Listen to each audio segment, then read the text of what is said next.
i w pohańbieniu przyjął winę wszystkich nas. Dzięki Ci, Boże mój, za ten krzyż, który Jezus cierpiał za mnie. Jezus cierpiał za mnie. Dzięki Ci, Boże mój, za ten krzyż, który Jezus cierpiał za mnie. Jezus cierpiał za mnie. Uwierz w Jezusa, przecież On za Ciebie umarł i z miłości do nas przyszedł z nieba na ten świat. Błogosławiony ten, kto wie. Pendant que j'ai parlé de masturbation, il y a quelqu'un en France, tu m'as écouté et quelque chose t'a frappé dans l'esprit. Tu es un garçon et tu fais les mêmes pratiques. Et tu te posais la question si le Saint-Esprit peut te localiser. C'est une histoire qui te fatigue. Tu peux appeler maintenant. Toi, tu as le droit d'appeler. Si tu appelles, ne donne pas ton nom. Ne donne pas ton nom. Tu te trouves aussi là, en France.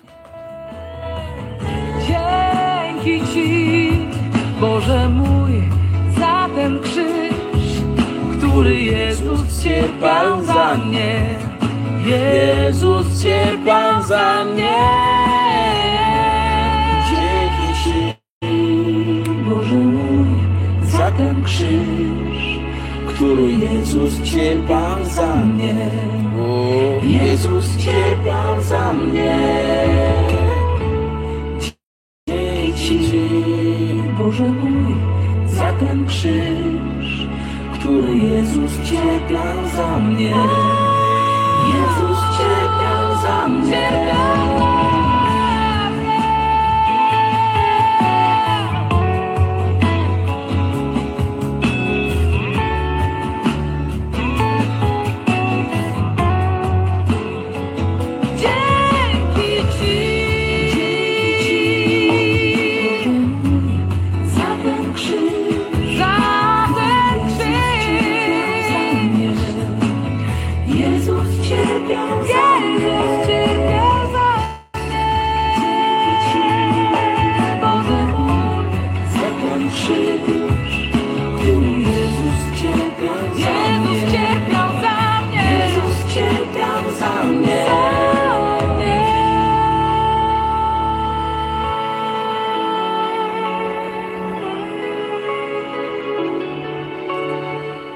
En effet, le Seigneur Jésus-Christ, le Fils de Dieu, a été envoyé du ciel pour porter nos péchés, nos culpabilités à la croix. C'est la quintessence de cette musique Pranda Jedina du côté de la Roumanie. Le Seigneur Jésus-Christ venant sur la terre sans péché, lui, l'agneau de Dieu innocent, non coupable, est venu porter nos péchés, nous, les coupables, pour nous rendre parfaits devant le Seigneur. C'est la quintessence de ces cantiques chantés par ce groupe de la Roumanie. Que le Seigneur Jésus-Christ vous bénisse, que le Seigneur vous bénisse. Nous prenons encore ce chant-là. Je vous place sous l'onction de ce chant-là.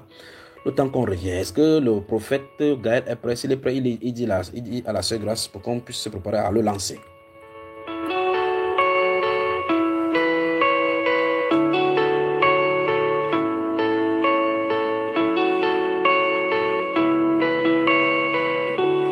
Prawda jedyna, słowa Jezusa z Nazaretu, że swego Syna posłał z niebios Bóg na świat,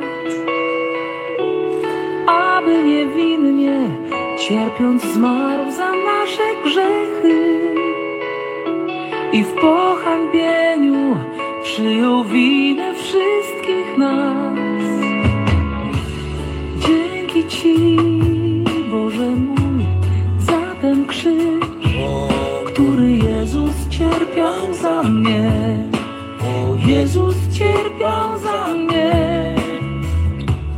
Dzięki Ci, Boże mój, za ten krzyż, który Jezus cierpiał za mnie. Jezus cierpiał za mnie. Uwierz w Jezusa, przecież On za Ciebie umarł i z miłości do nas przyszedł z nieba na ten świat. Błogosławiony ten, kto wierzy, choć nie widział. Zaufaj dziś Bogu, a na wieki będziesz żyć. Dzięki Ci, Boże mój, za ten krzyż, który Jezus cierpiał za mnie. Jezus cierpiał za mnie. Dzięki Ci, Boże mój, za ten krzyż, który Jezus cierpiał za mnie. Jezus cierpiał za mnie. Il y a un pasteur, tu es de nous m'écouter, tu es un pasteur. Tu as le diabète et ça te dérange. Je ne sais pas, je crois que c'est le Saint-Esprit qui t'a conduit à te connecter ici. Appelle.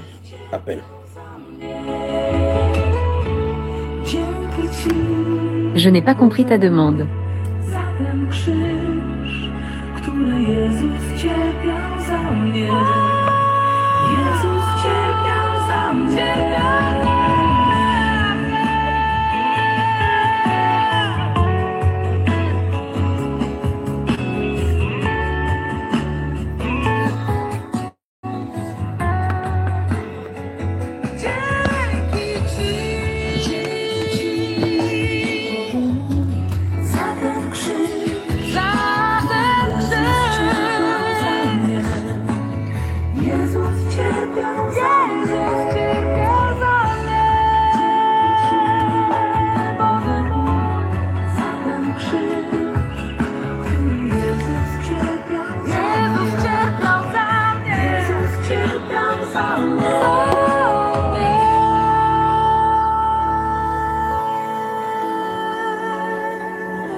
Voilà. Alors,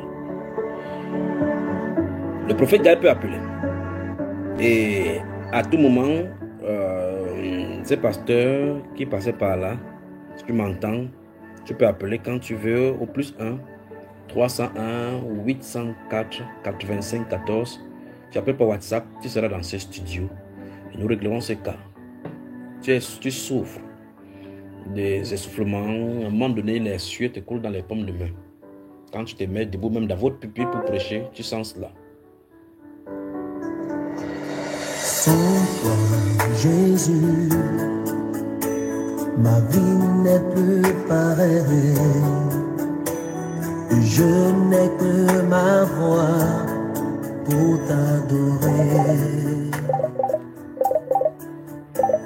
Sans toi, Jésus. Voilà. Il est là. Shalom, shalom mon frère. Shalom mon frère. Shalom à toute la famille, shalom à tous les intercesseurs, shalom à ma sœur Grace. Mon frère, bienvenue dans sa sainte présence. Amen. Merci mon frère. Comment tu te sens dans cette merveilleuse soirée? Est-ce que tu te sens bien comme nous aussi ici dans ce studio? Je me sens très bien mon frère. Merveilleuse soirée. Merveilleux ce que notre Seigneur est en train d'accomplir à travers le monde. Merveilleux. Nous sommes davantage challengés pour le servir. Que son nom soit glorifié, n'est-ce pas? Glorifié. Amen. Alors ce soir, je souhaiterais, si tu le permets, et si ton épouse le permet, de me prêter son mari, afin que nous, ensemble, nous essayons de nourrir le peuple de Dieu, et puis après on va entrer dans la... Parce qu'en fin de compte, on était à l'introduction depuis. On n'a pas encore commencé la prière, qu'on puisse prier pour le peuple de Dieu. Je souhaiterais, si tu souhaiterais avec moi, et si telle est la volonté du Seigneur, que nous prêtions, nous ouvrons la parole, et j'aime quand c'est toi qui lis la parole pour leur expliquer, pour qu'on puisse voir quelque chose. D'accord. Amen. Sinon, comment va la maison? Comment va notre soeur? Elle va très bien, mon frère. Elle se porte très bien. Elle a accepté tout volontiers de... Merci, voilà. Merci. Et puis la petite Bérékia se porte également bien. Très bien. Que le Seigneur bénisse toute la maison. Amen. Alors, si le Seigneur le permet, est-ce qu'on peut lire quelques passages de Saintes Écritures maintenant et qu'on parle pour planter le décor et amener la foi des uns et des autres au trône de grâce? Amen. Tout à fait. Je souhaiterais, si c'est possible, et je vais te laisser l'antenne à un moment donné, pour qu'on puisse présenter ce cœur-ci aux gens. Je souhaiterais qu'on aborde 2 points d'abord, avant qu'il ne te laisse parler. D'accord, mon frère? Selon que le Saint-Esprit va te guider. D'accord. Je vais d'abord préciser à tous ceux qui nous écoutent que Christ, notre Seigneur, Dieu, connaît. Et la preuve ce soir, le simple fait même avant qu'il ne dise cela, ce soir il a appelé les gens et il le fait chaque fois, comme on voit. Il appelle les gens en leur donnant la description de leurs problèmes et envoie le Saint-Esprit résoudre ces problèmes. Nous sommes d'accord, mon frère? Tout à fait d'accord. Très bien. Donc je veux que nous présentons ce point-ci déjà, les 2 points que je vais te donner, on va présenter. Nous allons lire principalement le chapitre 5, c'est pas sûr que je peux noter. Oui. Jean chapitre 5, les versets 1 à 6. D'accord. Jean chapitre 9, verset 1 à 3. 1 à 3, oui. Et puis 1 Pierre chapitre 2, verset 25. Verset 25. D'accord. Et en relation avec Jean chapitre 10, où il dit que je connais mes brebis. Donc je veux d'abord que ce soir, tu prends à partir de ces passages-là, tu lis et tu nous expliques clairement, tu expliques à ceux qui nous écoutent que le Seigneur Jésus-Christ les connaît la situation mieux que eux-mêmes. Première chose, quand tu auras fini, on passe à la deuxième étape. À toi de jouer, mon frère. D'accord. Nous allons directement dans Jean chapitre 5, le verset 1 à 6. Je crois que c'est connecté de nouveau là. Je crois que c'est connecté de nouveau. Quelques petites interruptions ici. C'est bon? Oui. Oui, chez moi, il n'y a pas de souci. Donc, voilà. C'est bon, on y va, mon frère. Allons-y. Que le Seigneur te bénisse. D'accord. Jean chapitre 5, je recommence 1 à 6. Après cela, il y eut une fête des Juifs et Jésus monta à Jérusalem. Or, à Jérusalem, près de la porte des brebis, il y a une piscine qui s'appelle en hébreu Bethesda et qui a 5 portiques. Sous ces portiques étaient couchés un grand nombre de malades, des aveugles, des boiteux, des paralytiques qui attendaient le mouvement de l'eau. Car un ange descendait de temps en temps dans la piscine et agitait l'eau. Et celui qui y descendait le premier après que l'eau avait été agitée était guéri, quelle que fût sa maladie. Là se trouvait un homme malade depuis 38 ans. Jésus l'ayant vu couché et sachant qu'il était malade depuis longtemps, lui dit: veux-tu être guéri? Très bien. Jean chapitre 9. Je passe directement à Jean chapitre 9, le verset 1 à 3. Jésus vit en passant un homme aveugle de naissance. Ses disciples lui firent cette question: Rabbi, qui a péché, cet homme ou ses parents, pour qu'il soit né aveugle? Jésus. Oui, mon frère.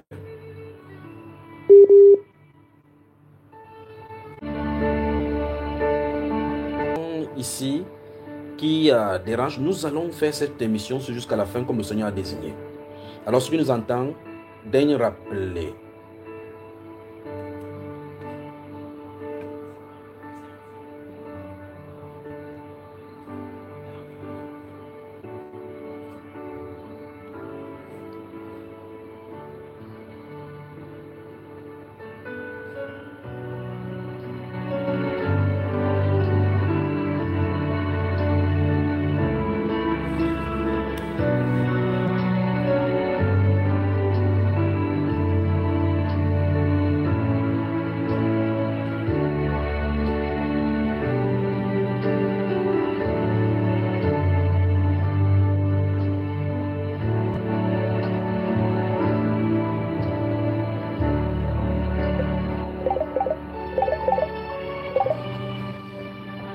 Prophète Gaël, nous sommes désolés, la sœur se bat de l'autre côté en luttant avec les différents instruments que nous avons ici dans ce studio et avec les connexions instables et les attaques de l'autre côté de ténèbres également. Est-ce que tu es connecté? Est-ce que tu nous entends? Je suis connecté, mon frère. Nous y parviendrons par la grâce du Seigneur. Amen. Ils ne parviendront pas à nous enfermer, à nous frapper. Amen, amen, amen. Alors tu as les antennes. Ne nous découragerons pas, mon frère. Amen. Allons-y, allons-y. Alors, on était dans 1 Pierre. On était dans 1 Pierre chapitre 2. 1 Pierre 2, le verset 25. Car vous étiez comme des brebis errantes, mais maintenant vous êtes retournés vers le pasteur de vos âmes. Amen. Amen. Amen. Amen. Dis à nos frères. Nous sommes retournés vers le pasteur et le gardien de nos âmes. Nous avons quitté la voie errante. Nous avons quitté l'égarement. Les brebis errantes sont des brebis qui n'ont pas de pasteur, mes bien-aimés. Les brebis errantes sont celles-là qui n'ont pas de gardien. Et les brebis errantes sont à la disposition de n'importe qui. Les brebis errantes sont à la disposition de n'importe qui. On connaissait l'expression en divagation quand nous étions encore à l'école primaire. C'est l'un des premiers termes qu'on a appris, les animaux en divagation.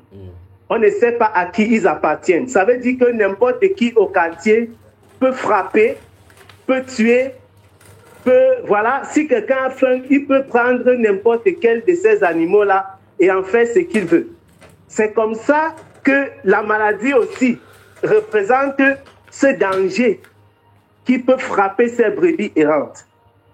Donc, nous étions des brebis errantes, des brebis en divagation, des brebis errantes, des brebis qui n'ont pas de maître, des brebis qui se promènent et qui sont à la disposition de n'importe quel danger qui peut les frapper. Mais dès lors que nous avons tourné le regard vers le Seigneur Jésus-Christ, entendu sa voix, et que nous avons accepté de le suivre, nous ne sommes en principe plus des brebis errantes, parce que nous avons un pasteur. Et le Seigneur lui-même déclare, il dit, nous sommes retournés vers le pasteur et le gardien de nos âmes. Nous sommes retournés vers le pasteur et le gardien de nos âmes. Le gardien de nos âmes. Le gardien de nos âmes. Le Seigneur Jésus-Christ est le bon pasteur. Il le déclare de sa propre bouche.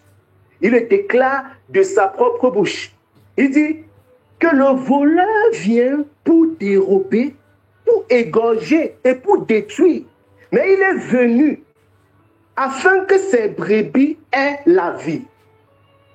Pas qu'elles aient la maladie. Pas que ces brebis aient l'amélioration de leur état de santé. Que ces brebis aient la vie, quel que soit le diagnostic, quel que soit le pronostic, que ces brebis aient la vie et qu'elles soient dans l'abondance. Je suis le bon berger, dit le Seigneur Jésus. Le bon berger donne sa vie pour ses brebis. Donc nous ne sommes plus des brebis errantes. Quiconque écoute la voix du Seigneur Jésus et qui décide véritablement de croire à l'œuvre qu'il a accomplie à la croix et rentre dans la bergerie, n'est plus une brebis sans maître, n'est plus une brebis sans pasteur. C'est une brebis qui a un maître. Et le maître, le berger, donne sa vie pour la brebis. Si quelqu'un a donné sa vie pour toi, s'il a donné sa vie pour toi, que ne donnera-t-il pas? Nous avons déjà obtenu tout en Christ. Nous avons tout pleinement en Jésus-Christ. Déclare le serviteur du Seigneur. Déclare le Saint-Esprit par la bouche de son serviteur Paul. Nous avons tout pleinement. Tout pleinement. Le Seigneur a accompli. Si Dieu nous a donné la vie par Christ, il n'y a pas quelque chose que Jésus pouvait donner au-delà de sa vie.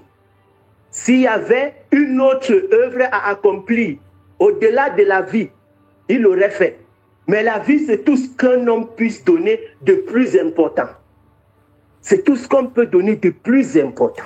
Il a donné la chose la plus élevée, la chose que n'importe qui chérit. Pour que quelqu'un donne sa vie pour toi, il faut qu'il y tienne.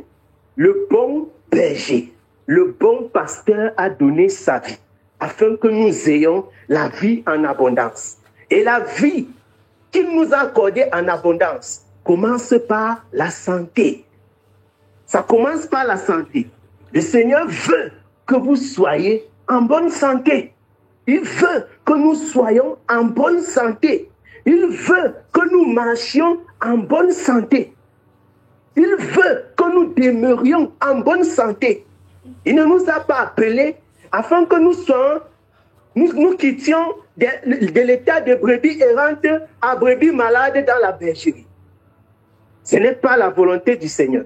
Que nous marchions de brebis errantes qu'on était à brebis malades dans la bergerie, à brebis souffrantes, à brebis emballées, à brebis qui ne peut pas prier, qui ne peut pas gêner.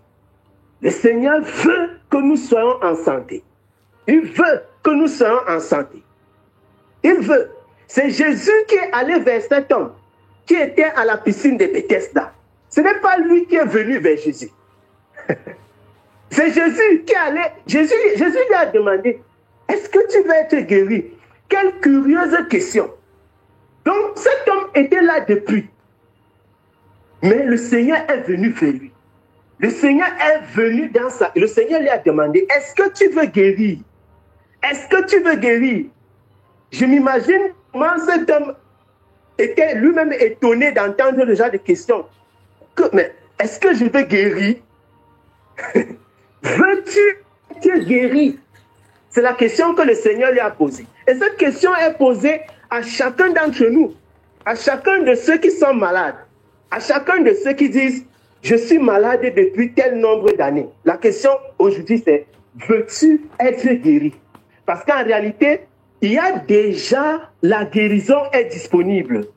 Quand le Seigneur te pose une question, ce n'est pas en ce moment-là qu'il accorde la solution. La solution doit seulement être manifestée. Il y a une différence entre donner à l'instant et manifester ce qui était déjà disponible. Il dit, veux-tu être guéri? Veux-tu être guéri? C'est comme cet enfant-là, c'est comme cet homme né de naissance, né aveugle de naissance, et il a vécu pendant tout ce temps. Chaque fois que les gens regardaient, les gens se posaient des questions. Est-ce que ce sont ses parents? Est-ce que c'est lui qui a péché entre les deux? Est-ce que c'est lui? Est-ce que ce sont ses parents? Ce sont les liens de famille. Mais quand Dieu regardait, il y avait une gloire qui était réservée pour être manifestée à travers sa guérison. Le Seigneur a répondu à leur questionnement. Ce n'est pas lui ou ses parents. Non. C'est afin que les œuvres de Dieu soient manifestées. Donc, dans ta maladie, dans ta souffrance, dans ta douleur, pensez-y. Le Seigneur te pose la question, veux-tu être guéri? Et veux-tu que les œuvres du Seigneur, que la gloire du Seigneur éclate? La seule chose qu'il te faut, c'est la foi. La foi. La foi. J'ai aimé l'expression de mon frère, la monnaie d'échange. La monnaie d'échange. Quand il a dit cette parole, ça m'a fait me souvenir de ce que le Seigneur Jésus-Christ déclare dans ce livre, dans le livre de Marc. Dans le livre de Marc au chapitre 5, mes bien-aimés, si vous le permettez, je peux lire. Dans Marc chapitre 5, mes bien-aimés, le verset 35 et 36. Dans Marc chapitre 5, le verset 35 et 36, il est écrit ceci. Comme il parlait encore, suivant de chez le chef de la synagogue, des gens qui disent, ta fille est morte, pourquoi importuner davantage le maître? Mais Jésus, sans tenir compte de ces paroles, dit au chef de la synagogue, ne crains pas, crois seulement. Ne crains pas, Crois seulement. Magnifique. Jésus ne tient pas compte du diagnostic. Il ne tient pas compte du pronostic. Il ne tient pas compte du nom de la maladie. Tout à l'heure, quelqu'un a dit SLA. Jésus ne tient pas compte de ce que, du nombre de temps qu'on a programmé, que il te reste 2 semaines, 3 jours. Il te reste 6 mois. Il te reste 48 heures. Le maître des temps et des circonstances, c'est lui. C'est lui qui donne les jours, les dates. Il fait naître et il fait vivre, il fait mourir. Il peut donner, il peut reprendre. C'est lui qui décide. C'est pourquoi il ne tient pas compte. Il a dit, pendant que Jésus était en train de se rendre chez cet homme, les gens ont court-circuité. C'est comme ça que l'ennemi fait. Pendant que tu es en train de regarder à ta maladie, tu dis, Seigneur, je veux que tu me guérisses. Pendant que tu es en train d'y penser, Seigneur, souviens-toi de moi dans ma maladie. Toi-même, tu portes tes pieds, tu pars chez le médecin, et quand le médecin te voit, qu'est-ce qu'il te dit? Il dit que, mais je vois que ta maladie, là, depuis la dernière fois, ça s'est empiré. De 6 mois, il te manque 2 semaines. Tu vas bientôt mourir. La maladie, si est trop grave, le pronostic vital est engagé. Et qu'est-ce qui se passe? La foi commence à secouer. Pourquoi Jésus a rassuré cet homme là-bas? Parce qu'il pouvait être ébranlé. Un homme qui a eu la foi de venir chercher Jésus. Il a eu la foi de venir chercher Jésus. Il a cru pleinement que Jésus pouvait faire quelque chose. Et le Seigneur a apprécié sa foi. C'est l'une des rares personnes que le Seigneur apprécie de cette façon. Jairus. Et pendant que le Seigneur se rend chez lui, on est venu court-circuiter pour troubler son cœur. Donc je voudrais véritablement que ceux qui cherchent la guérison, que vous soyez chrétien ou pas, si vous vous êtes connecté à cet appel, parce que vous croyez que le Seigneur puisse faire quelque chose, déposez le carnet de santé, déposez le diagnostic, déposez le pronostic, laissez le nom de la maladie de côté. Croyez au Seigneur. Laissez de côté les symptômes, laissez de côté tout ce qu'on vous a dit concernant la maladie, toutes les explications qu'on a données.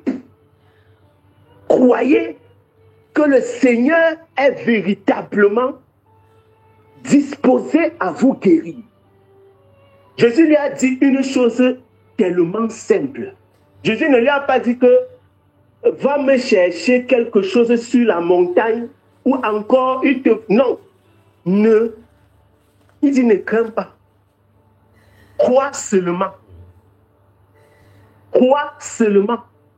C'est tellement simple. C'est tellement simple. C'est tellement simple. Tellement simple. Ne crains pas.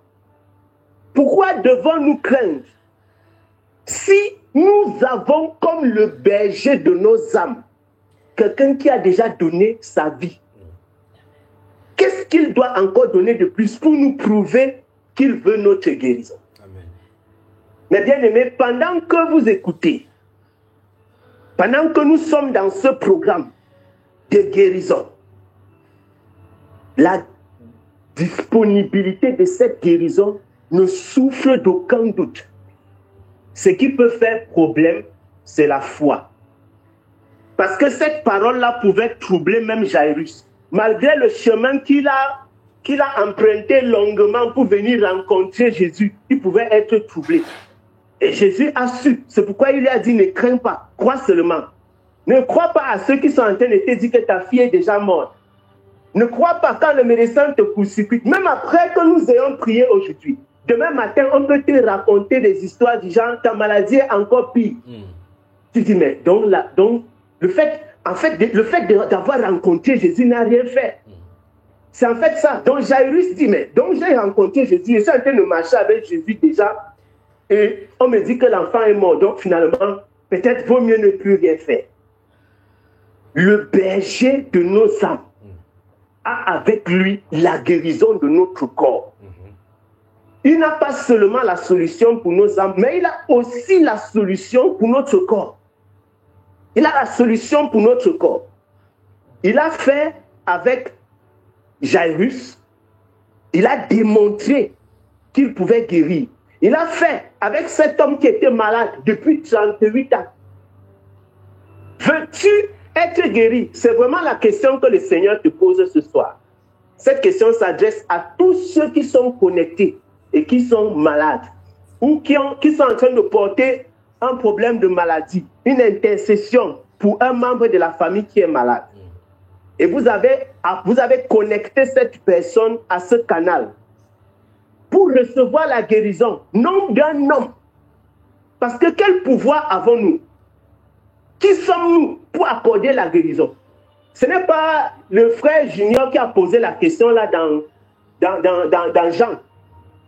Ce n'est pas le frère X ou le frère Y. C'est le Seigneur Jésus, le Dieu des cieux, Amen. Le puissant roi des rois. C'est lui qui a posé la question. Veux-tu être guéri?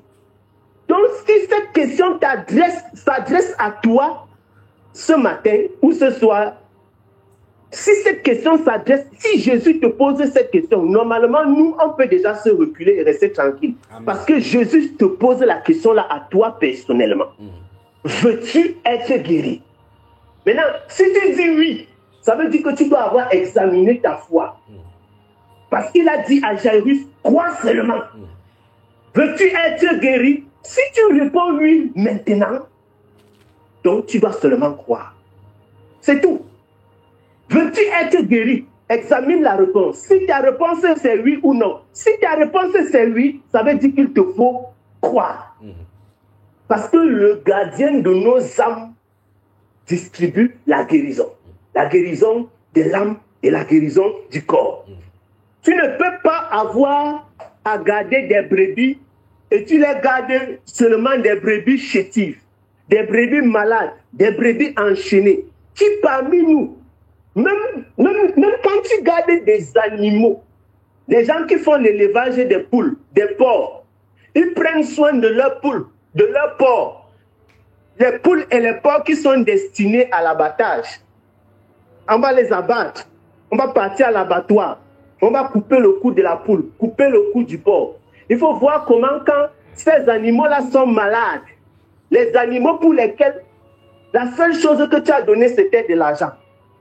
C'est la seule chose.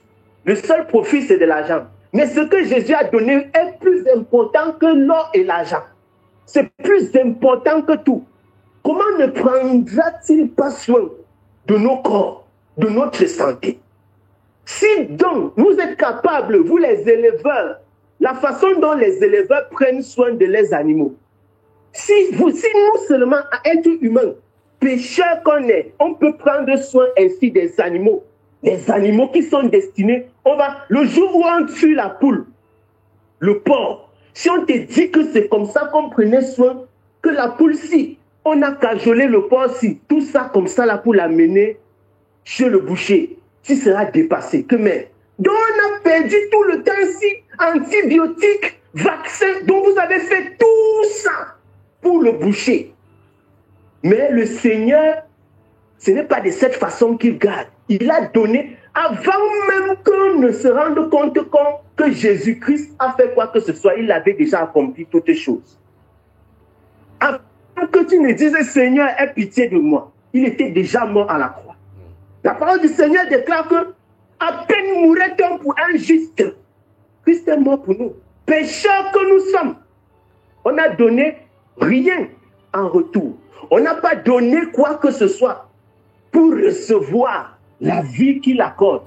De la même façon que personne n'a investi dans la mort et la résurrection de Jésus-Christ. Personne ne peut faire quoi que ce soit pour recevoir du Seigneur. Il faut seulement disposer son cœur. Tu dois faire quoi? Croire. De la même façon qu'on accède au salut en Jésus-Christ, en croyant à son œuvre.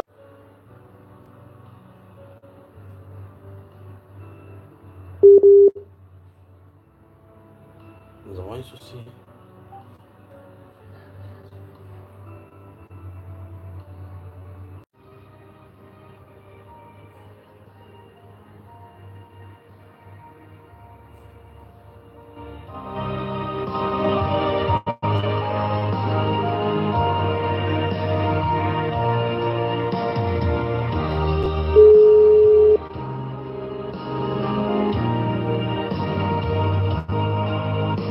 Ce jour, disais-je, c'est le jour de la guérison. Oui.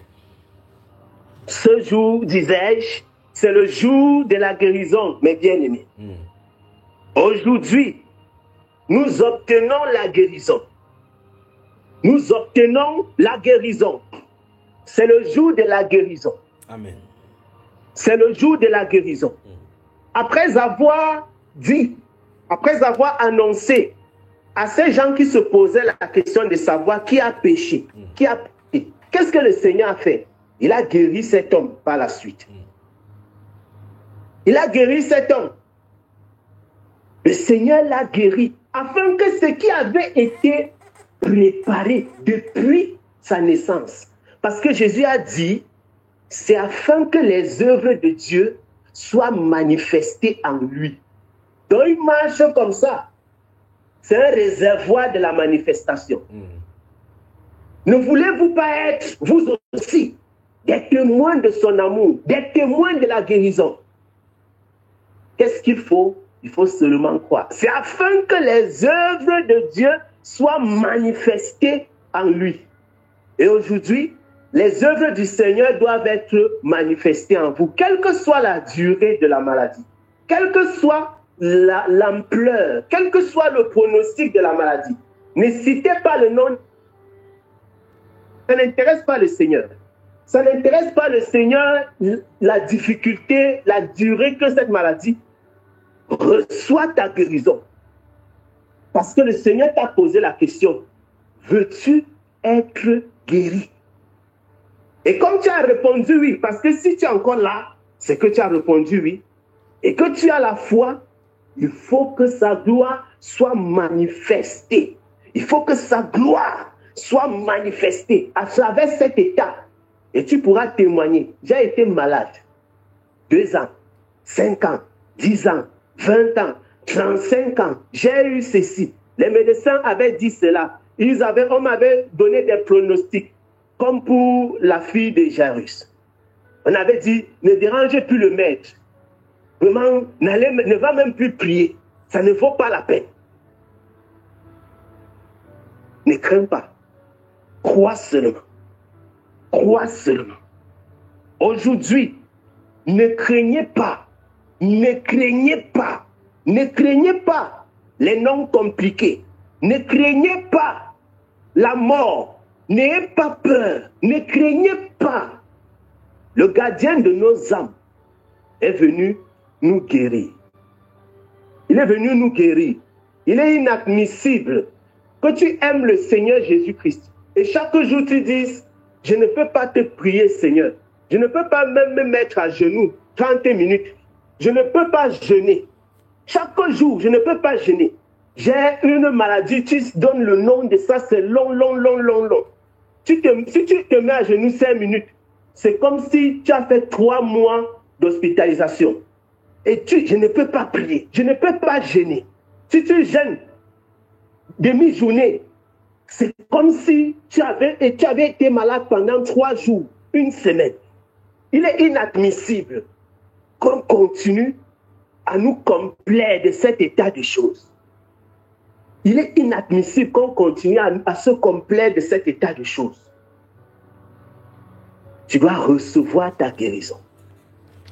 Reçois ta guérison aujourd'hui. Amen.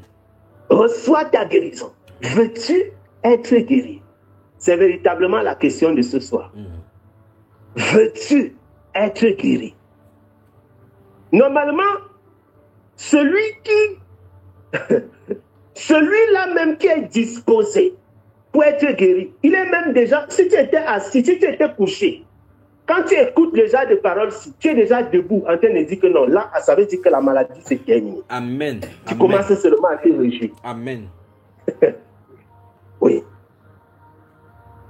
Quand tu écoutes cette parole du Seigneur, tu dis, hey, veux-tu être guéri? Celui qui fait toutes les choses te pose ce genre de questions. En principe, ceux qui étaient couchés, vous devez déjà être debout dans la louange. Amen. Terminez la maladie. Terminez. Terminez. Terminez. Terminez la maladie. Nous ne sommes plus des brebis errantes. Il est inadmissible que nous soyons des brebis errantes. Alors que notre Dieu, c'est le roi de gloire, le Seigneur des seigneurs. Vous vous imaginez, c'est comme si le chien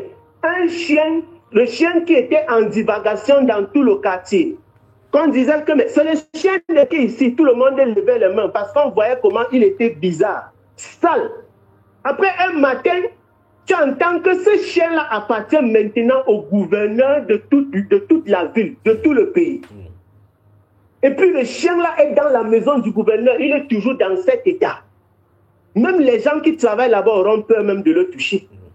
Mais est-ce que c'est vraiment le chien du gouverneur ici?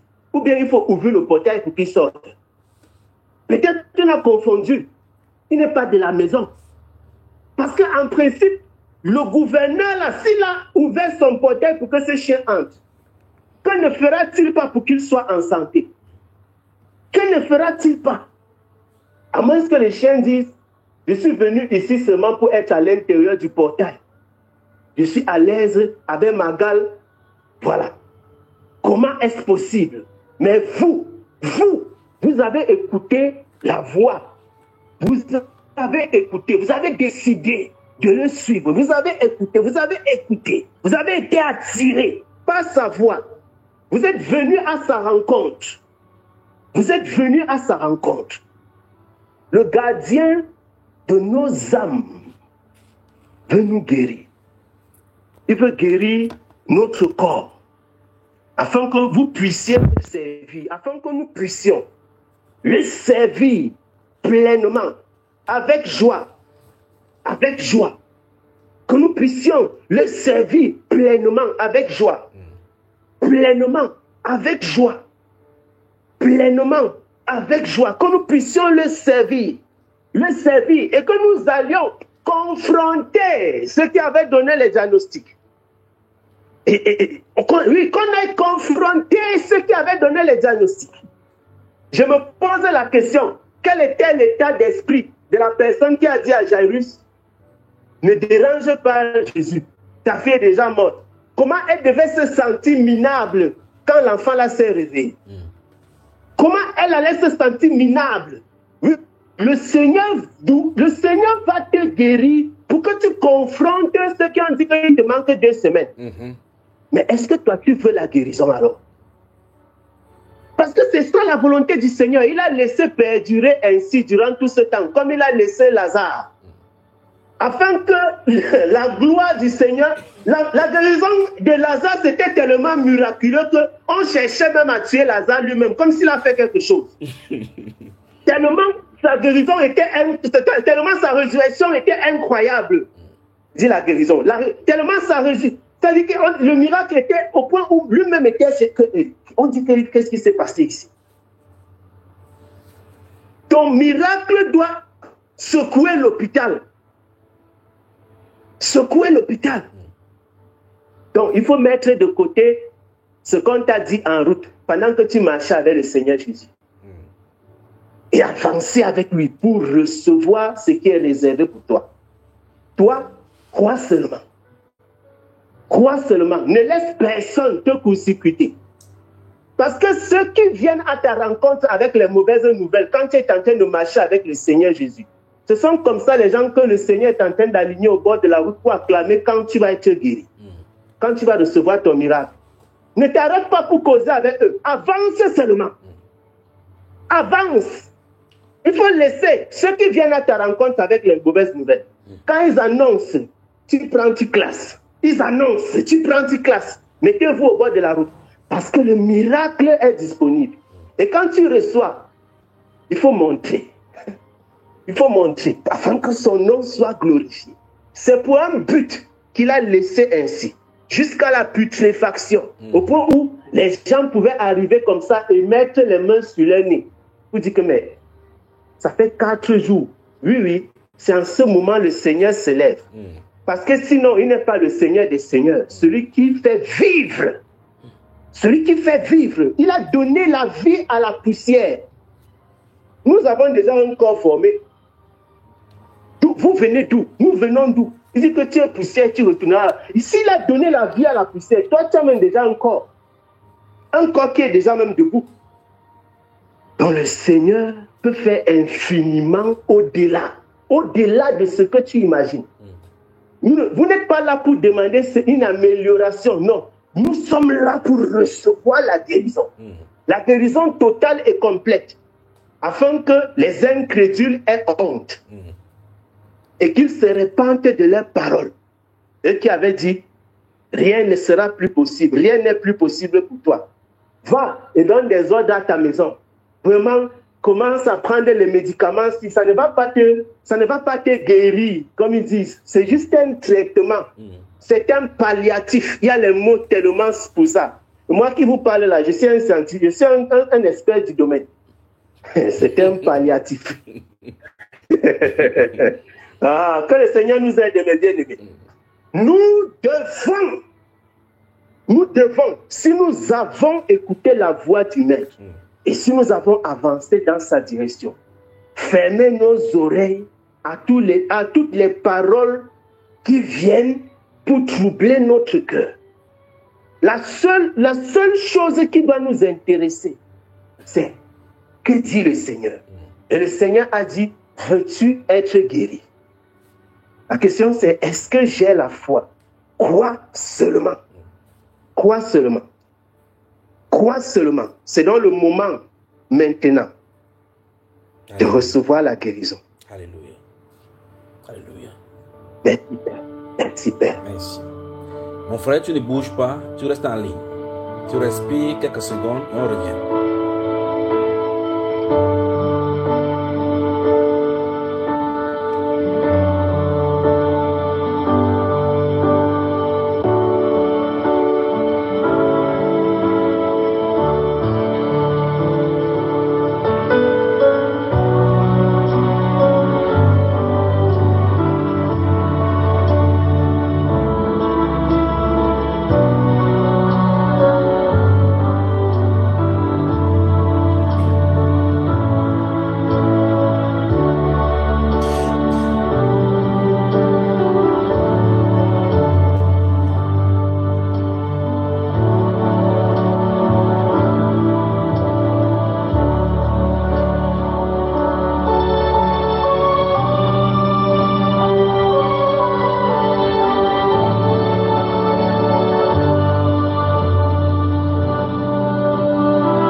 S'intéresse trop à nous. Mais après lui donc, j'appelle le frère Oswald de se préparer à appeler pour prier pour le peuple. C'est le frère Oswald qui priera pour tous les cas de maladie ici, comme nous avons vu aujourd'hui, et les autres conducteurs dans le monde entier resteront à la brèche pour lui, alors qu'il élève la voix pour prier pour tout genre de maladies, tout genre d'infirmité au milieu du peuple, pour que le Seigneur accorde la guérison. Alors, frère Gaël, si quelqu'un de l'écouter, appelez le conducteur Oswald qui se prépare, il se met dans les dispositions à prier pour le peuple. Frère Gaël, est-ce que tu m'écoutes, tu m'entends? Oui, mon frère.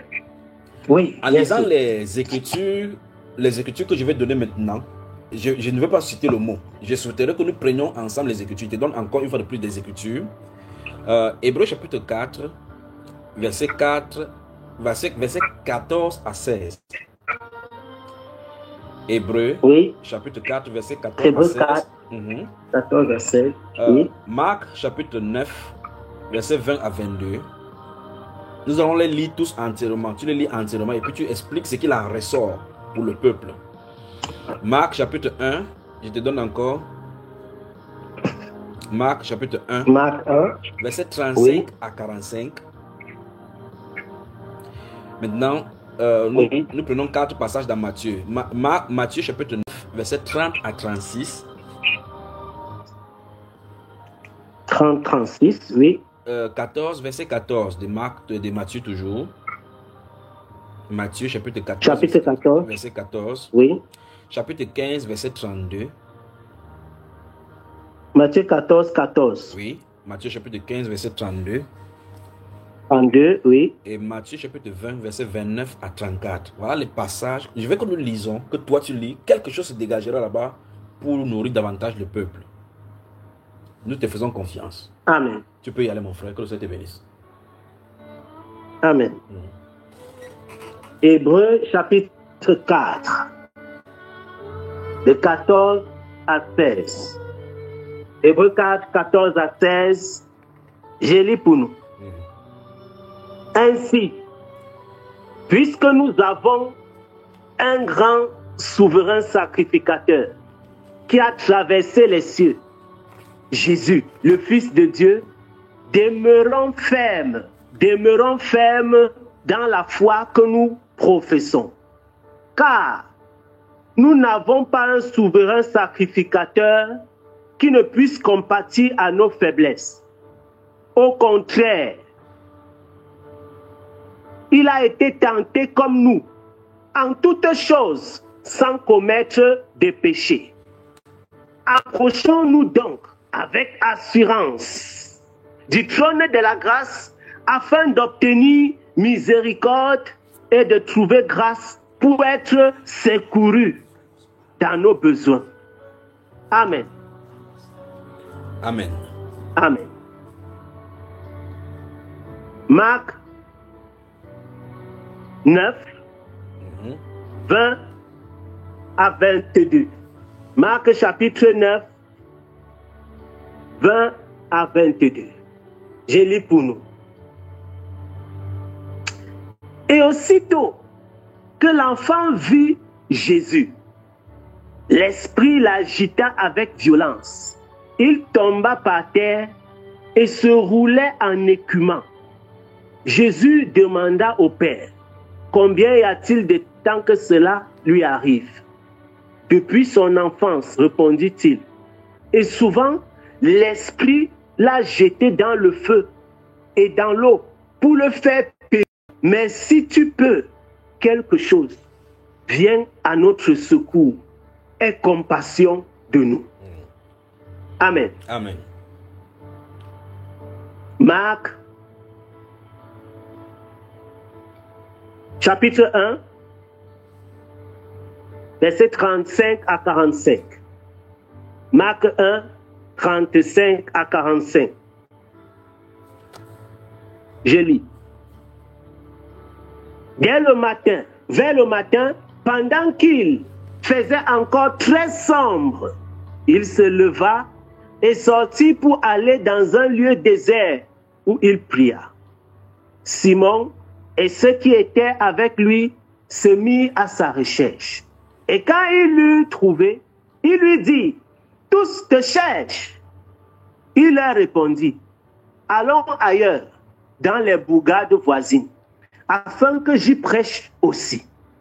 Car c'est pour cela que je suis sorti. » Et il alla prêcher dans les synagogues, par toute la Galilée, et il chassa les démons. Un lépreux vint à lui, et se jetant à genoux, il lui dit, « D'un ton suppliant, si tu le veux, tu peux me rendre pur. » Jésus, ému de compassion, étendit la main, le toucha et dit, « Je le veux, sois pur. » Aussitôt, la lèpre le quitta et il fut purifié.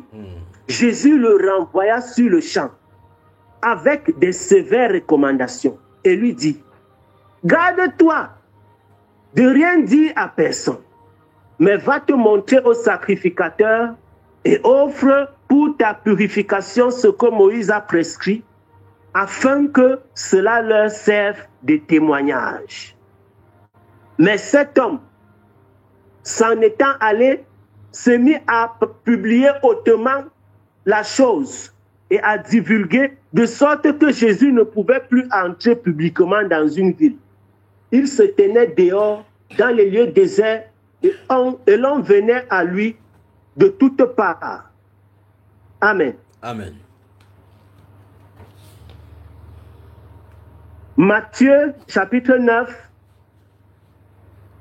Matthieu 9, 30 à 36. Matthieu, chapitre 9, 30 à 36. Je lis. Et leurs yeux s'ouvrirent. Jésus leur fit cette recommandation sévère. Prenez garde que personne ne le sache. Mais dès qu'il fut sorti, il répandit sa renommée dans tout le pays. Comme il s'en allait, voici on amena à Jésus un démoniaque muet. Le démon ayant été chassé, le muet parla. Et la foule étonnée disait, jamais pareille chose ne s'est vue en Israël. Mais les pharisiens disent, c'est pas le prince des démons qui chasse les démons. Jésus parcourait toutes les villes et les villages, enseignant dans les synagogues, prêchant la bonne nouvelle du royaume et guérissant toute maladie et toute infirmité. Voyant la foule, il fut ému de compassion pour elle, parce qu'elle était languissante et abattue, comme des brebis qui n'ont point de berger. Amen. Amen. Matthieu 14, verset 14. Matthieu chapitre 14, le verset 14. Je lis pour nous. Quand il sortit de la barque, il vit une grande foule et fut ému de compassion pour elle. Et il guérit les malades. Amen. Amen. Matthieu chapitre 15, le verset 32. Matthieu 15, le verset 32. Je lis. Jésus, ayant appelé ses disciples, dit, je suis ému de compassion pour cette foule,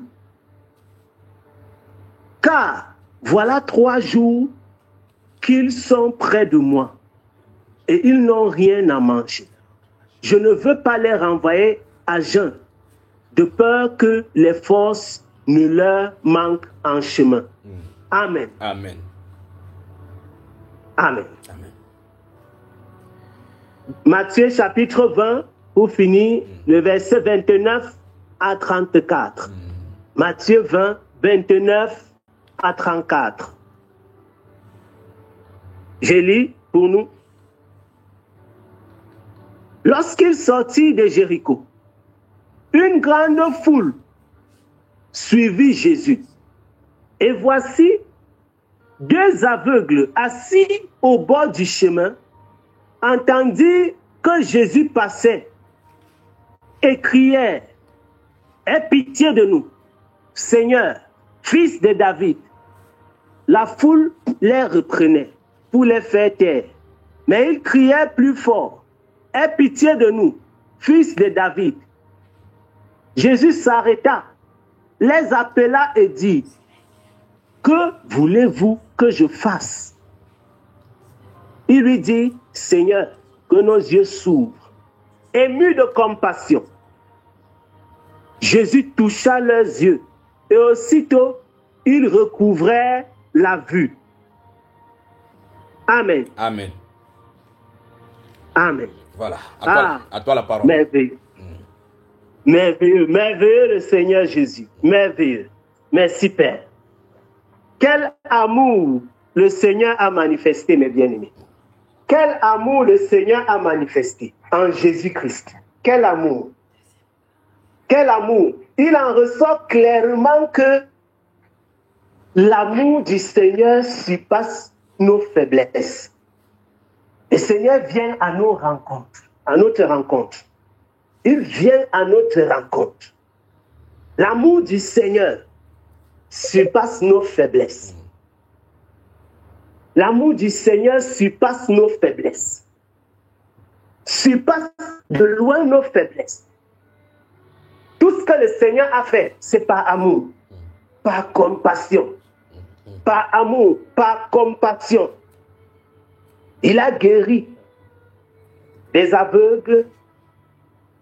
Il a guéri des malades de toutes sortes, par compassion. Il a même nourri des personnes qui étaient affamées. par compassion.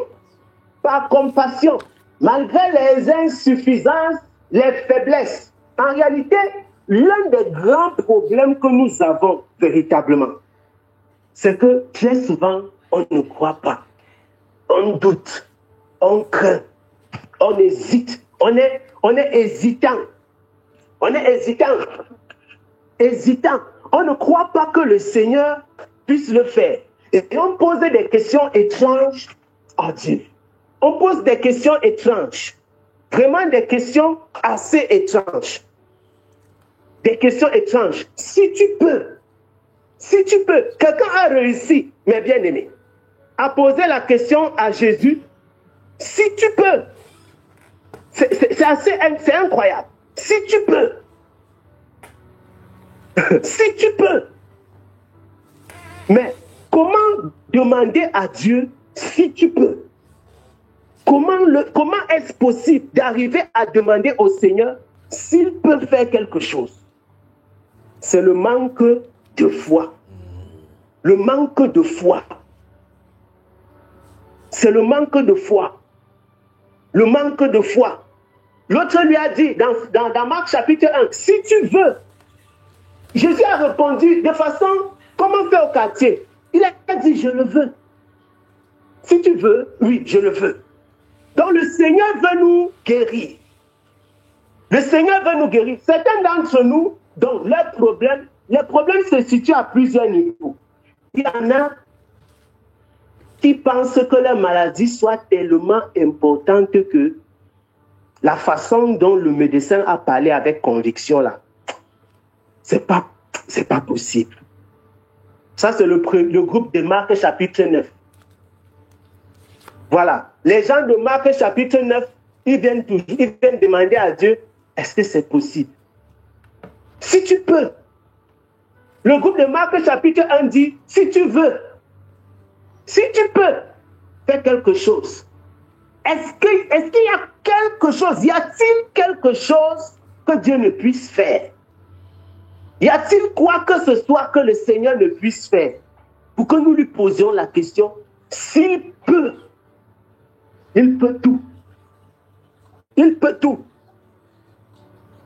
Y a-t-il quelque chose qu'il ne veut faire après avoir donné sa vie? L'incrédulité. L'incrédulité. C'est un véritable problème. Y a-t-il quelque chose que le Seigneur ne veut faire? Et nous voyons comment, par compassion, ému de compassion, le Seigneur a guéri. Ému de compassion, le Seigneur a agi. Ému de compassion. Ému de compassion. Ému de compassion, le Seigneur s'est manifesté. Manifesté. Manifesté. Dans Matthieu chapitre 9, dans Matthieu chapitre 9 que nous avons lu tout à l'heure, c'est incroyable d'écouter. Le Seigneur Jésus-Christ déclare là-bas qu'il était ému de compassion parce que les gens, en fait, il dit qu'elle était languissante et abattue comme des brebis qui n'ont point de berger. Donc il regarde comme ça quand il voit les fruits. Et nous avons vu, mes bien-aimés, qu'il est le gardien de nos âmes, qu'il est le bon berger qui donne sa vie pour ses brebis. Mais quand Jésus regardait ces gens-là, il marchait dans les villes, il enseignait, il regardait la foule. Et qu'est-ce qu'il voyait? Quand le Seigneur Jésus-Christ nous regarde, quand il nous regarde, qu'est-ce qu'il voit? Parce qu'il regardait ces foules, et la parole déclare que la foule était languissante. On dit que donc languissante, les gens sont affaiblis. Ils sont découragés. Ils sont fatigués, abattus. Chrétiens abattus. Quelqu'un dit, je suis enfant de Dieu. Tu vas à l'assemblée. Tu lances, on dit prière. Tu pries. Après, quand tu arrives à la maison, tu comptes tes 14 comprimés et tu avales. Tu dis que où Dieu va me guérir quand je ne sais pas. Le jour où son jour va aussi sonner, quand son heure va arriver, il va aussi me dire. Tu attends un coup de fil du Seigneur pour te dire que allô, tu es guéri. les chrétiens, on est languissant, abattu, découragé, abattu. Les gens ne croient pas parce qu'ils sont tellement convaincus que leur maladie soit élevée, difficile. D'abord, le nom que le médecin a donné est difficile à prononcer. D'autres encore ne savent même plus ce que Dieu veut véritablement. On est arrivé au point où, et c'est triste mes bien-aimés, les chrétiens ne croient pas, ils ne sont pas sûrs que la volonté de Dieu, c'est de les guérir. Jésus a répondu à l'autre sec, comme dans un bar, je le veux. Que si c'était ça ta question, que la question là soit résolue maintenant. Tu pensais que je ne voulais pas, je te dis, je veux. C'est ce que je veux. Et donc je voudrais m'adresser à quelqu'un qui se pose la même question depuis. Peut-être que ce n'est pas la volonté de Dieu de me guérir. Dieu te dit, je le veux. Oui, je le veux. Il veut te guérir. Si c'était ça ton blocage, qu'il soit donc ôté maintenant. Qu'il soit ôté au nom de Jésus-Christ de Nazareth. Je veux te guérir. Je veux te guérir. Je veux te guérir. Que les blocages soient ôtés. Que ces blocages soient ôtés. Si tu pensais que Dieu ne voulait pas, il dit, je veux te guérir. Je veux te guérir. Une foule languissante. Les gens marchent, ils sont abattus. Mais ils écoutaient la parole de Jésus. Hein. Ils venaient à la rencontre de Jésus. Languissants, abattus. Qu'est-ce que Jésus a fait? Il était ému de compassion. Ému de compassion. Il dit qu'ils marchaient comme, ils étaient là comme des brebis qui n'ont point de berger. Le bon berger est donc venu. Il est venu. Ce bon berger a donné sa vie. Ce bon berger a donné sa vie. Il a donné sa vie afin que nous en ayons en abondance. Afin que nous en ayons et que ça déborde. Qu'on en ait et que ça déborde. Que ça déborde. Dans le psaume chapitre 23, il dit, il oint d'huile ma tête et ma coupe déborde. Ma coupe déborde. Et nous, comment pouvons-nous être languissants, abattus, après avoir écouté la parole du roi de gloire, le Seigneur des Seigneurs? Comment est-ce possible? Comment pouvons-nous être abattus? Comment ça se fait? Comment ça se fait? Comment? Comment est-ce possible? Ces hommes-ci ont dit à Jésus, aie pitié de nous. Ces aveugles qu'il a rencontrés. Aie pitié de nous, fils de David. Jésus a demandé, qu'est-ce que vous voulez que je fasse? Parce que pour l'instant, vous avez seulement dit, aie pitié de nous. Aie pitié de nous, ça veut dire quoi? Aie pitié, qu'est-ce que tu veux véritablement? Dis au Seigneur, tu veux quoi? Aie pitié de nous. Qu'est-ce que ça veut dire, aie pitié de nous? Ils ont dit que nos yeux s'ouvrent. Ah, c'était ça la question. Il a ouvert leurs yeux. Il n'a pas dit demain matin, je vous donne rendez-vous. Donc la guérison, c'est maintenant. La guérison, c'est maintenant. Souvenez-vous, mes bien-aimés, la guérison, c'est maintenant. Tu dois recevoir ta guérison. Tu dois recevoir ta guérison. Parce que nous avons un souverain sacrificateur. Un souverain sacrificateur. Un souverain sacrificateur sans péché. Un souverain sacrificateur sans péché. Un souverain sacrificateur sans péché.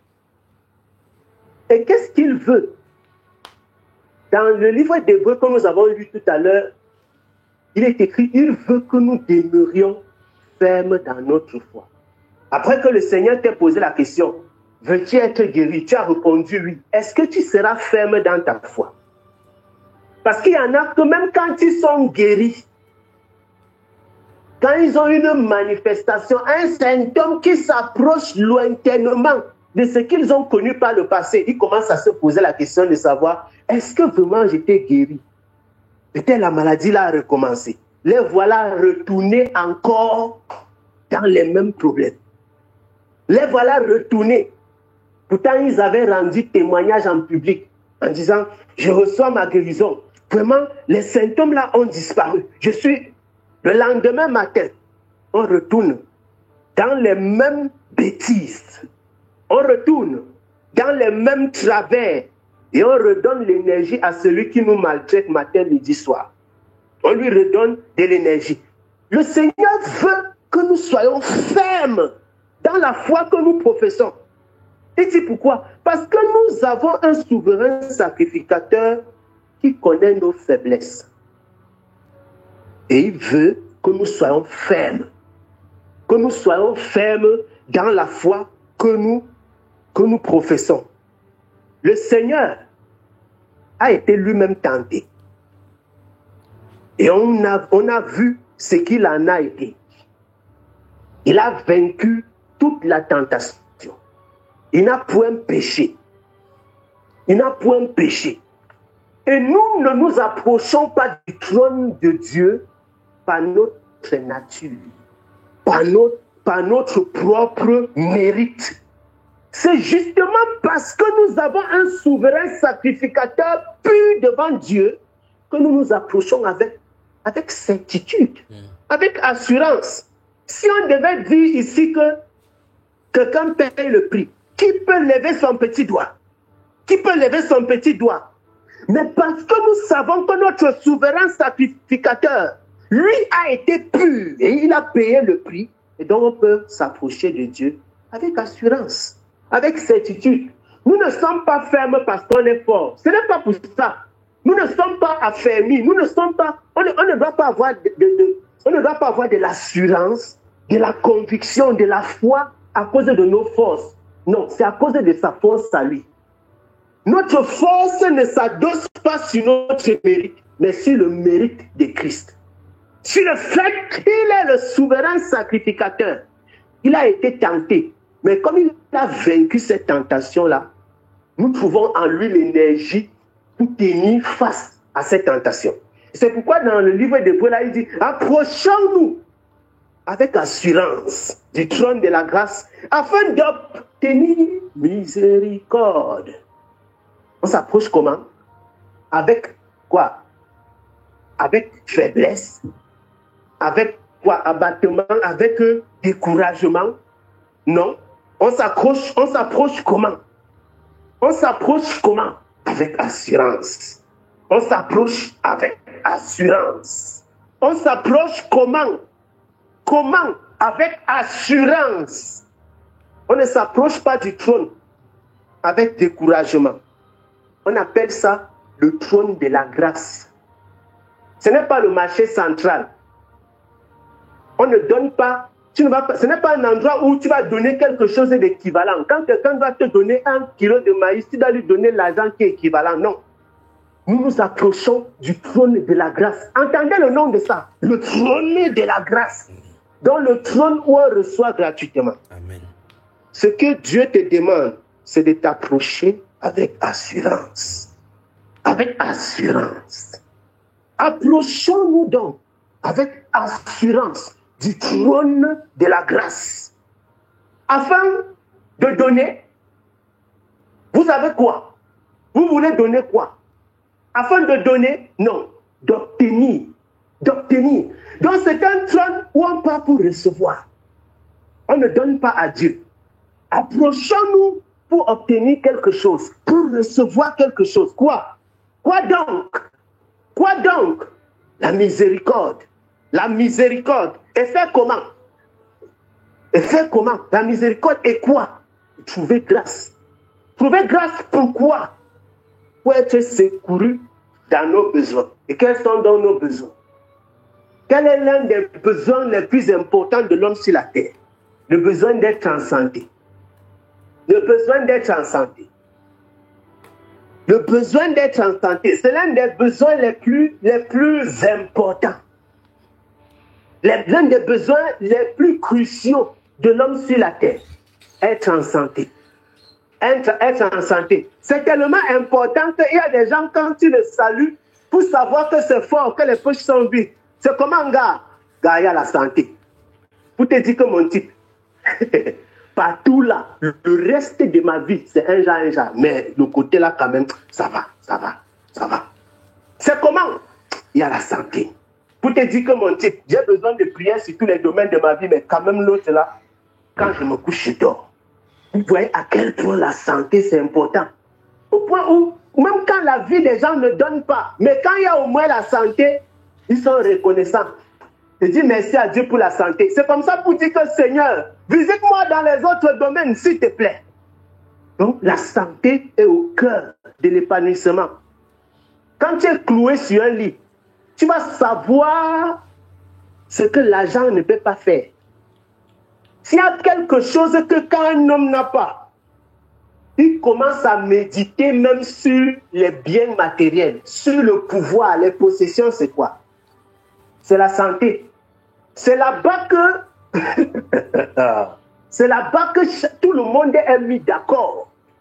C'est là-bas que tout le monde est mis d'accord. Si vous avez été dans les hôpitaux, vous avez vu des gens comme ça qui sont malades. Ils ont des comptes bancaires bien fournis. Vous allez comprendre que l'affaire là, ça ne s'achète pas. Mais nous avons la possibilité d'obtenir gratuitement. Oh, approchez-vous donc du trône de la grâce. Le trône de la grâce. J'ai un peu travaillé, dans le domaine de la santé. Je peux quand même me considérer comme quelqu'un qui connaît un peu. J'ai travaillé un peu sur un type de cancer qu'on appelle le cancer du pancréas. J'ai fait une thèse dessus. Le cancer du pancréas. Écoutez bien, c'est l'un des cancers les plus funestes, les plus terribles. Et l'un des hommes les plus puissants du monde. Il y a de ça quelques années, il est parti. Vous connaissez l'un des fondateurs de Apple. Il avait l'argent au point où il pouvait donner même $1000 à chaque médecin qui est sur la terre. C'est-à-dire qu'il pouvait décider de donner $1000 à n'importe quel médecin qui se trouve dans n'importe quel village. Il était capable de le faire. Mais il est parti à cause du cancer du pancréas. Quand la santé ne donne pas, si vous avez vu les images de cet homme, du haut de toute sa gloire et de sa richesse, couché comme ça, quand il n'y a pas la santé, le reste là, tu commences à voir la vraie valeur de ça. Tu commences à voir. Mais cette santé, le Seigneur veut te l'accorder aujourd'hui, sans que tu ne donnes un radis.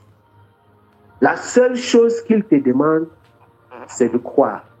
Approche-toi du trône de la grâce.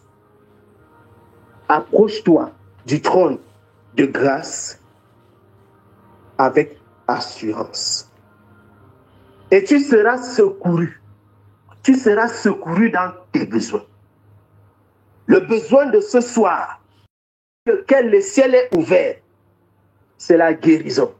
Approche-toi avec assurance. Approche-toi avec une foi ferme. Même si souvent tu as été tergiversé, sache qu'aujourd'hui, tu vas mettre de côté cette tergiversation. Mettre de côté cette tremblote spirituelle. On ne te demande pas d'investir quelque chose de ta foi. Tu dois mettre ta foi dans l'œuvre de Christ. En réalité, Dieu ne nous demande pas de faire quoi que ce soit. Il nous demande de croire en ce que Jésus a déjà fait. Ce n'est pas si difficile. Il ne te demande pas de poser un acte. Il dit, est-ce que tu peux croire que Jésus a déjà fait? Parce que notre souverain sacrificateur l'a déjà accompli, mes frères. Et il a dit, je le veux. Je le veux. Il est ému de compassion chaque fois que vous pleurez. Et il regardait ce peuple-là. Il a marché dans les rues de Jérusalem. Il a vu les malades. Il a vu des aveugles. Il a vu des gens qui souffraient. À chaque fois ému de compassion, il a agi. Il a agi. À plus forte raison maintenant que nous sommes le corps de Christ. Mais bien aimés, Le Seigneur l'a fait. Ce n'était pas son corps. C'était Israël. Maintenant, vous dites être le corps de Christ. Le corps de Christ. Qu'est-ce qu'un homme ne fera pas pour son corps? Qu'est-ce que tu ne ferais pas pour ton corps? Si le Seigneur l'a fait dans les rues de Jérusalem, comment ne le fera-t-il pas maintenant? Comment ne le fera-t-il pas maintenant? Qui peut faire du mal à son propre corps et qui ne fera pas tout le bien possible à son corps? Qui ne le fera pas? Hors de question de se poser encore cette question. Est-ce que Dieu le veut? Le Seigneur le veut. Hors de question de se poser encore cette question. Excusez-moi la tautologie. C'est nécessaire. Est-ce que Dieu le peut? Le Seigneur veut et il peut. Toi, tu dois croire fermement à l'œuvre de Christ. Approche-toi simplement du trône de la grâce et reçois. Reçois. Reçois. Reçois. Reçois. Reçois. Reçois. Reçois au nom de Jésus. Reçois. Merci Père. Merci Père. Merci Seigneur. Merci, merci serviteur de Dieu très haut. Tu restes en ligne, d'accord mon frère, reste en ligne, ne bouge pas. Reste en ligne. Tendre Père, merci pour cette parole de réconfort. Merci pour cette parole qui vient polir notre voix, rectifie notre marche, affermir notre pied pour que tout soit au Dieu de gloire. Nous soyons sous nos bottes prêts, avec la tête haute, prêts à foncer devant le trône de grâce. Père de gloire, j'imagine-nous avec les anges au Père de gloire devant de toi ce soir. Que tu aies un regard favorable à tous les requêtes qui te seront soumises maintenant. Dans ta grande miséricorde et dans ta grande compassion, Père de gloire, ouvre les écluses des cieux et permette au Dieu de gloire que ces enfants ce soir, sur toute la terre habitée, Père de gloire, que le peuple expérimente ce que tu as donné à la croix. Je prie au Père de gloire que tu laisses couler les vertus de ta robe, que tu laisses couler, Père de gloire, les bienfaits du salut. Je prie, Dieu de gloire, que tu leur accordes, Père de gloire, tout ce dont ils ont besoin. Alors que nous allons prier maintenant, Père, alors que nous allons prier maintenant, quiconque sera sous l'influence de cet enseignement, que ce soit maintenant, que ce soit après, Seigneur, il n'y a pas de distance pour toi et il n'y a point de blocage pour toi.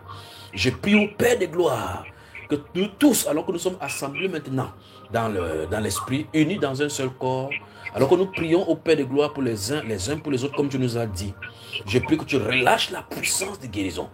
Pour ceux autres, Père de gloire, qui ne peuvent pas arriver jusqu'à ce trône de grâce, nous poussons, Père de gloire, en portant par la compassion et par tes grandes compassions, Père de gloire, ces personnes qui sont devant de toi et nous les présentons à toi. Seigneur, daigne laisser, Père de gloire, ta compassion parler plus que nos iniquités. Je prie au Père de gloire pour ceux qui croupissent encore sous le coup du péché, de façon sanctionnante, à cause de nos mauvaises voies et de nos mauvaises vies. Je prie, Père de gloire, que tu inclines ton regard d'amour et de miséricorde sur chacune des vies. Je prie au Père que tu ouvres les cieux sur chacune des maisons qui est sous l'influence de cette émission, de cet enseignement. Je prie au Père de gloire qu'alors que tu as dirigé ces paroles dans les cœurs et les gens ont pris des décisions sur le lit, donne le Père de gloire de sauter comme des cerfs sur les pieds. Je prie au Père de gloire qu'il y ait des réjouissances dans les maisons. Que ceux qui sont dans les hôpitaux, Père de gloire, dans les maisons, visite-les ce soir alors que ton serviteur va prier. Merci pour ton serviteur, le frère Gaël. Merci parce que tu nous l'as prêté ce soir, Père de gloire, pour parler à ton peuple. Je prie au Père que tu le remplisses, que tu remplisses sa maison et que tu lui accordes encore au centuple afin qu'il soit capable encore de venir remplir encore ton peuple. Que l'honneur et la gloire te reviennent au nom du Seigneur Jésus. Je prie au Père de gloire que dans chaque lit, sur chaque lit, chaque toiture des maisons, chaque endroit où il y a l'intercession, chaque personne qui sera nommée, chaque personne qui a envoyé son sujet de prière ici, Père, à ton hôtel. Seigneur, nous te renvoyons ce sujet de prière. Et nous prions au Dieu de gloire, c'est toi le chef et le consommateur de notre foi. Seigneur, consomme nos foi ce matin. Consomme-nous, Père de gloire. Consomme, Père de gloire. Et que tout ce qui était impur en nous soit épuré par la puissance de ta présence. Que ta sainte présence visite quelqu'un ce soir. Au nom du Seigneur Jésus-Christ. Amen. Amen. Que le Seigneur te bénisse, mon frère Gaël. S'il y a un conseil à donner à quelqu'un qui souffre ce soir, cette nuit, avant de quitter, qu'est-ce que tu lui donnes comme conseil? S'il y a un conseil à donner à qui que ce soit, je dirais, Lève-toi et crois à l'œuvre du Seigneur. Lève-toi. Lève-toi comme un homme guéri. Lève-toi et manifeste cette guérison que le Seigneur a préparée. Lève-toi. Lève-toi. Lève-toi. Lève-toi. Lève-toi. Et sois guéri au nom de Jésus-Christ. Amen. Amen. Lève-toi. Amen. Amen. Que le Seigneur te bénisse. À très bientôt, mon frère Gaël. Que le Seigneur te bénisse. Amen. Amen. Merci. Shalom, shalom, mon bien. Shalom, Shalom à vous, shalom. Shalom. Shalom, mon Shalom. frère. Shalom. 2h30 dans ce studio, nous allons